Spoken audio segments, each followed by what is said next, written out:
ولما وقع عليهم الرجز قالوا يا موسى ادع لنا ربك بما عهد عندك لئن كشفت عنا الرجز لنؤمنن لك وَلَنُرْسِلَنَّ مَعَكَ بَنِي إِسْرَائِيل۔ اور جب ان پر عذاب واقع ہوتا تو کہتے اے موسیٰ ہمارے لیے اپنے رب سے دعا کرو اس عہد کے سبب جو اس کا تمہارے پاس ہے، بے شک اگر ہم سے عذاب اٹھا دو گے تو ہم ضرور آپ پر ایمان لائیں گے اور ضرور ہم بنی اسرائیل کو تمہارے ساتھ کر دیں گے۔ وَلَمَّا وَقَعَ عَلَيْهِمُ الرِّجْزُ، اور جب ان پر عذاب، اس آیت میں مذکور لفظ رجز کا معنی عذاب ہے۔ اس کی تفسیر میں ایک قول یہ ہے کہ اس سے مراد وہی 5 قسموں کا عذاب ہے جو طوفان، ٹڈیوں، قمل، مینڈک اور خون کی صورت میں ان پر مسلط کیا گیا۔ دوسرا قول یہ ہے کہ اس سے مراد طاعون ہے اور یہ پہلے 5 عذابوں کے بعد 6واں عذاب ہے۔ اس آیت کا خلاصہ یہ ہے کہ فرعون اور اس کی قوم پر جب طوفان، ٹڈیوں، قمل، مینڈک اور خون یا طاعون میں عذاب نازل ہوتا تو اس وقت حضرت موسیٰ علیہ السلام کی بارگاہ میں حاضر ہو کر کہتے اے موسیٰ ہمارے لیے اپنے رب تبارک و تعالیٰ سے اس عہد کے سبب دعا کرو جو اس کا تمہارے پاس ہے، ہمارے ایمان لانے کی صورت میں وہ ہمیں عذاب نہ دے گا۔ اگر آپ علیہ السلام نے ہم سے یہ عذاب دور کر دیا تو ہم وعدہ کرتے ہیں کہ ضرور آپ پر ایمان لائیں گے اور آپ کے مطالبے کو پورا کرتے ہوئے ہم ضرور بنی اسرائیل کو آپ کے ساتھ رہوں۔ اس آیت سے معلوم ہوا کہ اللہ تبارک و تعالیٰ کے کام اس کے مقبول بندوں کی طرف منسوب کیے جا سکتے ہیں اور مشکلات میں اللہ تبارک و تعالیٰ کے مقبول بندوں کی بارگاہ میں حاضر ہو کر ان سے حاجت روائی کا مطالبہ کیا جا سکتا ہے۔ جیسے عذاب دور کرنا اللہ تبارک و تعالیٰ کا کام ہے، جبکہ فرعون اور اس کی قوم نے عذاب دور کرنے کی نسبت حضرت موسیٰ علیہ السلام کی طرف کرتے ہوئے عرض کی لئن کشفت عنا الرجز، بے شک اگر آپ نے ہم سے یہ عذاب دور کر دیا۔ اس نسبت پر نہ تو حضرت موسیٰ علیہ السلام نے کوئی اعتراض کیا نہ اللہ تبارک و تعالیٰ نے کوئی عتاب فرمایا۔ اس طرح بیٹا دینا اللہ تبارک و تعالیٰ کا کام ہے، جبکہ حضرت جبریل علیہ السلام نے اس کی نسبت اپنی طرف کرتے ہوئے حضرت مریم رضی اللہ تعالی عنہ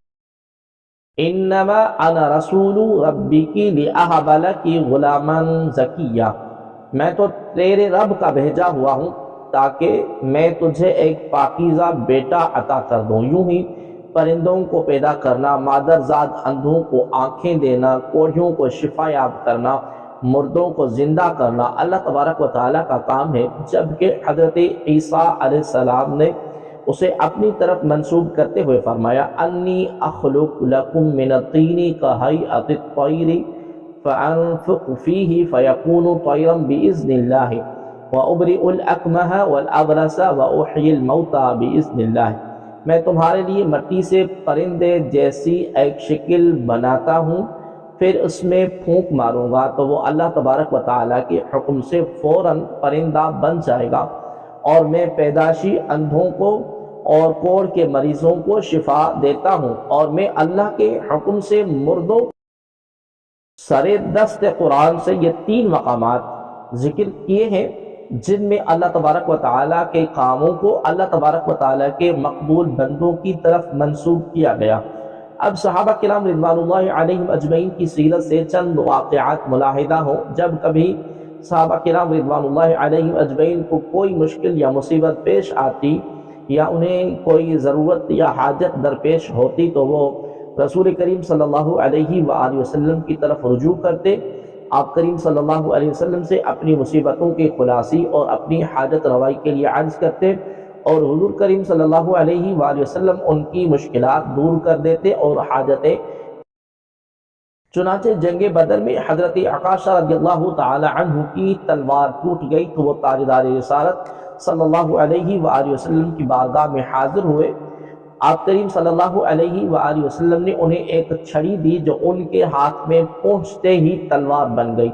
جنگ احد کے موقع پر حضرت قتادہ رضی اللہ تعالی عنہ کی آنکھ تیر لگنے سے نکل گئی تو وہ ڈھیلا لے کر آقا کریم صلی اللہ علیہ وسلم کی بارگاہ میں حاضر ہو گئے اور آنکھ مانگی تو آپ کریم صلی اللہ علیہ وسلم نے انہیں آنکھ عطا کر دی۔ غزوہ خیبر کے موقع پر حضرت سلمہ بن عقور رضی اللہ تعالی عنہ اپنی ٹوٹی ہوئی پنڈلی لے کر بارگاہ رسالت میں حاضر ہوئے تو آپ کریم صلی اللہ علیہ وسلم نے اس وقت ان کی پنڈلی کو درست کر دیا۔ کہ حد سے نجات پانے کے لیے ایک صحابی نے دعا کی درخواست کی،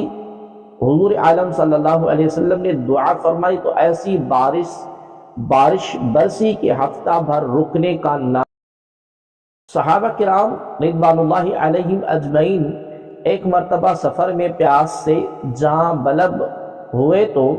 بارگاہ رسالت میں حاضر ہو کر اپنی پیاس کے بارے میں عرض کی۔ سرکار کائنات صلی اللہ علیہ وآلہ وسلم نے انگلیوں سے پانی کے چشمے بہا کر انہیں سیراب کر دیا، اور حضرت ربیعہ رضی اللہ تعالی عنہ نے جنت مانگی تو انہیں جنت